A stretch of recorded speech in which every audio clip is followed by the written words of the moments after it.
கிறிஸ்துக்குள் அன்பான தேவ பிள்ளைகள் ஒவ்வொருவரையும் இந்த கால வேளையில் தெய்வீக தொழுதல் மூலம் உங்களை சந்திப்பதிலே மிக்க மகிழ்ச்சி. வேதத்தில் ஒரு வேத வசனத்தை வாசிக்க கேட்போம். 1 ராஜாக்கள் 18ஆம் அதிகாரம் 44 7ஆம் தரம் இவன் இதோ சமுத்திரத்திலிருந்து ஒரு மனுஷனுடைய உள்ளங்கை அத்தனை சிறிய மேகம் எழும்புகிறது என்றான். அன்பு தேவ பிள்ளைகள், எலியா மழைக்காக ஜெபித்து கொண்டிருக்கிறாரு. அப்படி மழைக்காக ஜெபித்து கொண்டிருக்கிற அந்த சூழ்நிலை தான் கிட்டத்தட்ட ஒரு 6 முறை எலியாவினுடைய வேலைக்காரன் போய் கடலை பார்க்குறாரு. அப்படி அந்த கடலை பார்க்கும்போது மழைக்கான எந்த ஒரு அறிகுறியும் இல்லை. அதனால் எலியாவுக்கு இந்த வேலைக்காரன் கொடுத்த பதில் 6 முறையும் இல்லைன்ற பதில் தான். அப்போ எலியாவுக்கு எவ்வளோ சோர்வு இருந்திருக்கும் பாருங்கள். ஒரு ஏமாற்றமான பதில், இல்லை என்று சொல்லுவது ஒரு ஏமாற்றமான பதிலாக எலியாவுக்கு இருந்திருக்கும் பாருங்கள். அநேக நேரத்தில் அநேகருடைய பதில் நமக்கு ஒரு பெரிய சோர்வையும், நமக்கு ஒரு பெரிய ஏமாற்றத்தையும், நமக்கு ஒரு பெரிய வேதனையும் கொடுக்கக்கூடியதாக இருக்கிறது. ஆனாலும் கூட அநேகருடைய பதில் எப்படியாக இருந்தாலும் ஜெபிக்கிறவர்களாக நீங்கள் இருங்கள். ஜெபம் நம்முடைய வாழ்க்கையில் பதிலை கொண்டு வரும். ஆனால் எலியாவுக்கு ஒரு நம்பிக்கை இருந்துச்சு. இதே கர்மேல் பர்வதத்திலிருந்து நான் ஆண்டவரை நோக்கி கூப்பிடும்போது அவர் எனக்கு உடனே பதில் கொடுத்தார்ல, அக்கினியின் மூலம் பதில் கொடுத்தார்ல, அதே போல எனக்கு அக்கினியின் மூலம் பதில் கொடுப்பாரு. இதே பர்வதத்திலிருந்து நான் இப்போ நோக்கி கூப்பிடுகிறேன், மீண்டும் எனக்கு தேவன் அந்த மலையின் மூலம் எனக்கு பதில் கொடுப்பார்ன்ற நம்பிக்கை அவனுக்கு இருந்துச்சுங்க. அவர் தொடர்ந்து ஜெபித்து கொண்டே இருந்தார். நம்முடைய ஜெபங்களுக்கும் நிச்சயம் பதில் உண்டுங்க. பாருங்க, அடுத்து 7வது முறை அவன் போய் பார்க்குறான். ஒரு சிறிய மேகம், கையளவை காட்டிலும் சிறிய மேகத்தை அவன் பார்க்குறான். அந்த மேகத்தை குறித்து எலியாவுக்கு அறிவிக்கப்படுகிறது. எலியாவுக்கு ஒரு பெரிய நம்பிக்கை, சிறிய மேகத்தின் மீது எலியாவுக்கு ஒரு பெரிய நம்பிக்கை இருந்துச்சுங்க. ஏன் அவ்வளோ பெரிய நம்பிக்கை அந்த சிறிய மேகத்தின் மீது எலியா வைத்தார் என்று சொன்னால், அந்த மேகம் தேவனுடைய மேகமாக இருக்கிறது. அன்பு தேவ பிள்ளைகளே, இந்த மேகம் தான் இஸ்ரவேல் ஜனங்களை 40 வருடம் வழி நடத்தினதாக இருக்கிறது.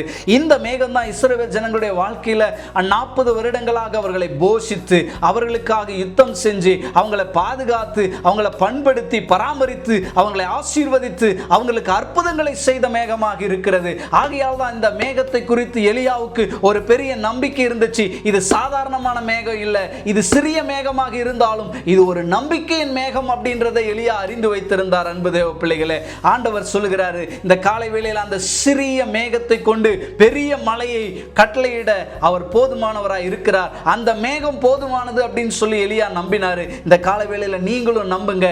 இது நம்பிக்கையின் மேகம். இந்த நம்பிக்கையின் மேகத்தை நம்புகிறவர்கள் ஒருபோதும் வெட்கப்பட்டு போவதில்லை. பாருங்க, ஆண்டவர் சின்ன சின்ன காரியங்களை கொண்டு தாங்க பெரிய பெரிய காரியங்களை செஞ்சாரு. சின்ன 5 அப்பம் 2 மீன் கொஞ்சம் தான் இருந்துச்சு, ஆனா அதை பெரிய கூட்டத்துக்கு ஆண்டவர் போஷித்தாருங்க. பாருங்க, கொஞ்சம் மாவு கொஞ்சம் என்னதாங்க, ஆனா அது அவங்க ஆயுசு நாட்கள் முடியும் வரைக்கும் ஆண்டவர் அவர்களை அதை கொண்டு போஷித்தாருங்க.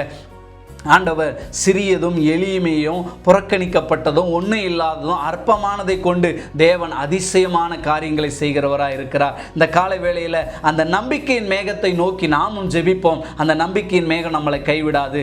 அன்பின் பரலோக பிதாவே, இந்த காலை வேளையிலும் ஆண்டவரே, அந்த நம்பிக்கையின் மேகம் எங்கள் வாழ்க்கையில் எழும்புற வரைக்கும் நாங்கள் காத்து கொண்டிருக்க, நாங்கள் ஜெபித்து கொண்டிருக்க, நாங்கள் அதற்காக ஆண்டவரே அப்பா உம்மிடத்திலே முறையிட்டு கொண்டிருக்க எங்கள் ஒவ்வொருவருக்கும் கிருபை தாங்க ஆண்டவரே. ஆண்டவரே, அநேகருடைய வாழ்க்கையில அந்த சின்ன மேகம் பெரிய ஆசீர்வாதத்தை கொண்டு வரட்டும் என்று சொல்லி ஜெபிக்கிறோம் ஆண்டவரே.